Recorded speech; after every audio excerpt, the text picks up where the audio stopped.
नमस्ते छात्रों एवं साथियों, मैं प्राध्यापक Revannath Kardile, SSPMS junior college Shivajinagar Pune. पिछले 2 वीडियो में हम लोगों ने हिंदी युवक भारती किताब कक्षा 12वीं पद्य नंबर 9 चुनिंदा शेर कवि कैलाश सेंगर जी, इनके पहले 4 शेरों का अध्ययन किया है।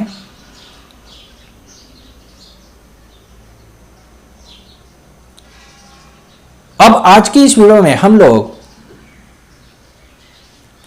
अगले 2 शेर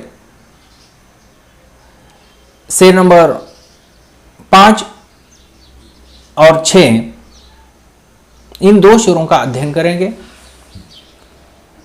इन 2 शेरों का प्रस्तुतिकरण करने के लिए हमारे बीच मौजूद हैं महाराष्ट्र राज्य कनिष्ठ महाविद्यालय हिंदी अध्यापक संघ लातूर विभाग के विभागाध्यक्ष प्राध्यापक राजे साहब मौजन सर जी। सर जी विवेक वर्धिनी माध्यमिक व उच्च माध्यमिक विद्यालय देवनी, तालुका देवनी, जिला लातूर, इस महाविद्यालय कनिष्ठ महाविद्यालय में पिछले 25 साल से अध्यापन कार्य कर रहे हैं। ऐसे महान अनुभवी आदरणीय प्राध्यापक राजेश साहब मौजन सर जी के वाणी से हमें इन 2 शेरों का प्रस्तुतिकरण सुनने को मिल रहा है, मौका मिल रहा है। मैं प्राध्यापक राजेश साहब मौजन सर जी को विनती करता हूं कि वह शेर नंबर 5 और 6 इन 2 शेरों का प्रस्तुतिकरण करें। प्रणाम साथियों और फिर मेरे विद्यार्थी मित्रों, आज हम चुनिंदा शेर कवि कैलाश सेंगर के काव्य पंक्तियों को देखेंगे जो उन्होंने शेर प्रस्तुत किए हैं। उसमें सबसे पहले 5वां शेर हम देखेंगे। वह आसमान पे रोज़ एक ख्वाब लिखता था, उसे पता न था वह इनकलाब लिखता था। छोटा सा शेर है, देखने में लघु घाव करे गंभीर जैसे। इसका अर्थ हम देखेंगे। वह अर्थात कवि आसमान आसमान पर, आसमान आसमान पर, पे ऊपर के ऊपर, रोज नित्य एक एक ख्वाब सपना, लिखना लिखावट या लिखाई करना था। उसे उसको अर्थात कवि को कैलाश सेंगर को पता, एहसास या एड्रेस, पता जिसे कहेंगे, न नहीं, था। वह कवि इनकलाब जिसे हम क्रांति कहेंगे, परिवर्तन कहेंगे, लिखता था। भूतकाल का यह वाक्य है। अर्थात वह आसमान पे रोज एक ख्वाब लिखता था, उसे पता न था वह इनकलाब लिखता था। एक शेर है। इसका अर्थ ऐसे, कवि नित्य हर रोज नए नए सपने देखता है। जो जगती आंखों से सपने देखता है वही जानता है, वही उस सपनों के खातिर वह अपने क्रांतिकारी विचारों के खातिर परिवर्तन की अपेक्षा रखता है, अर्थात परिवर्तन का बीज बोता है। इसी के द्वारा आसमान पर लिखे गए जो सपने हैं, ऊंचाई पर लिखे हुए सपने हैं, जो ऊंचे देखे हुए सपने हैं, वो एक दिन निश्चित तौर से क्रांतिकारी रूप में परिवर्तित हो जाते हैं। मतलब हम ऐसे कहेंगे कि सपने देखना बुरी बात नहीं, सपने देखना बुरी बात नहीं, लेकिन खुली आंखों से देखे हुए सपने वो जीवन को परिवर्तन करने वाले सपने होते हैं, जो जीवन में और तथा समाज में परिवर्तन लाने के लिए क्रांतिकारी किए हुए यह सपने अपने लिए और दूसरों के लिए यशस्वी होते हैं। लेकिन यह करते समय अपेक्षित निर्णय लेना होता है। काश जैसे APJ अब्दुल कलाम साहब ने कहा है कि सपने देखो, लेकिन जागती हुई आंखों से सपने देखो। और जो जागती हुई आंखों से सपने देखते हैं वो निश्चित तौर से जीवन में एक दिन जरूर परिवर्तन लाते हैं। कलाम साहब कहते हैं कि युवक नव युवक, जैसे आप अगर जागते हुए सपने देखते हैं, युवक अगर जागते हुए सपने देखते हैं, तो वो निश्चित तौर से क्रांतिकारी और परिवर्तनीय होते हैं। वो इनकलाब करते हैं, वो बदल लाते हैं, वो परिवर्तन लाते हैं अपने जीवन में तथा समाज में। और इसी तरह से कभी अच्छे सपने, जो परिवर्तन रूपी सपने, क्रांतिकारी सपने का बीज बोता है और काश उसी के माध्यम से इनकलाब लाने की अपेक्षा करता है। आप पुणे से हैं, आपको मालूम है लोकमान्य तिलक साहब ने सबसे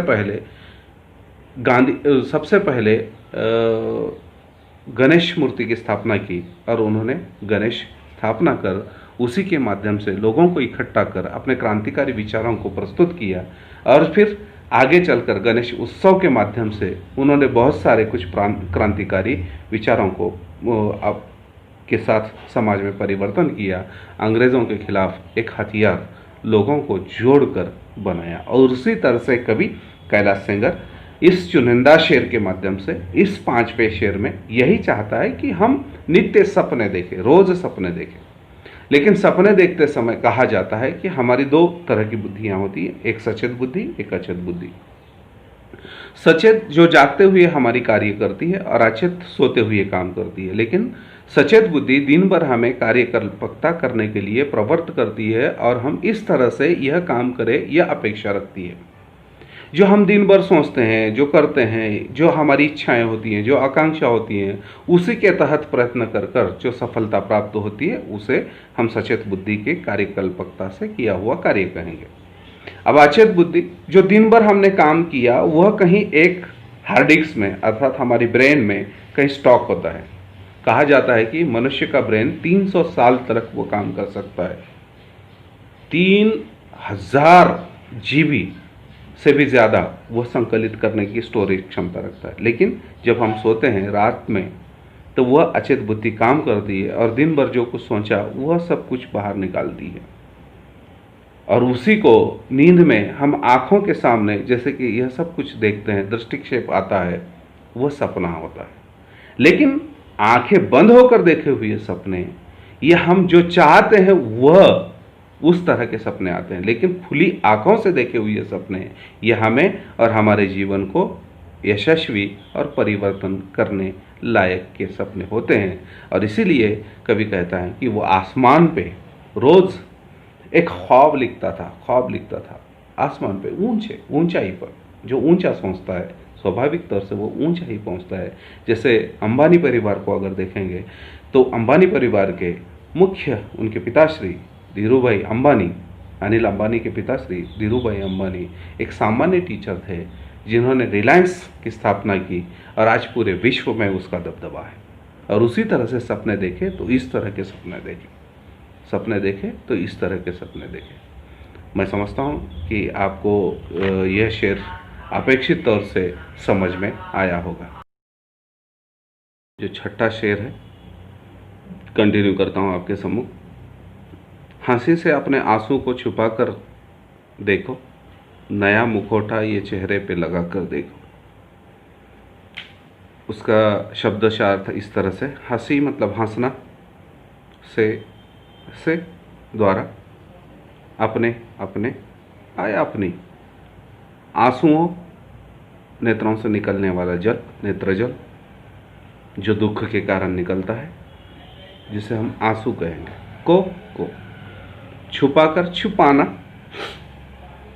देखो देखिए इसे, नया नवीनतम मुखौटा, नकली चेहरा, नकली रूप, यह चेहरे पर पे, लगाकर, लगा के, देखो देखिए इसे।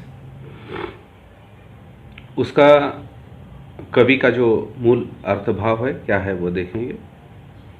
हंसी और आंसू मनुष्य जीवन के 2 अंग हैं, परंतु हर मनुष्य अपने जीवन में बहुत सारी विसंगतियों से, बहुत सारी दुख यातनाओं से, कष्ट से इस तरह से त्रस्त है कि वह नहीं चाहता कि दूसरा कोई उसके आंसुओं को देखे, लेकिन वह चाहता है कि उसके कंधे पर सर रखकर उसके कंधे को दूसरा कोई आंसुओं से भिगोए।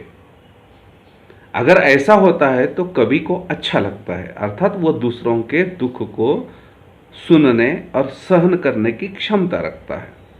लेकिन वो दूसरों के दुख को, यातना को सुनने और उसके आंसुओं को सहने की क्षमता रखना मतलब खुद के चेहरे पर मुखौटा लगाने जैसा। और फिर वह अपने चेहरे पर मुखौटा लगाकर अपनी दुख को छिपाकर वह हंसी से प्रस्तुत करता है, वह मुखौटा लगाना है। आमतौर से अगर देखा जाए तो जीवन में बहुत सारे संकट हैं, ऐसे संकट की तथा चारों ओर से संकट घिरे हुए हैं, लेकिन इन संकटों, इन यातनाओं को हम डटकर सामना करना चाहिए। और अगर हम डटकर सामना करेंगे, मुकाबला करेंगे, तो स्वाभाविक है कि हम अपने दुखों पर, अपनी यातनाओं पर, अपने कष्ट पर किसी भी कारणवश सहजता से आप उस प्रसंग को प्रस्तुत होंगे।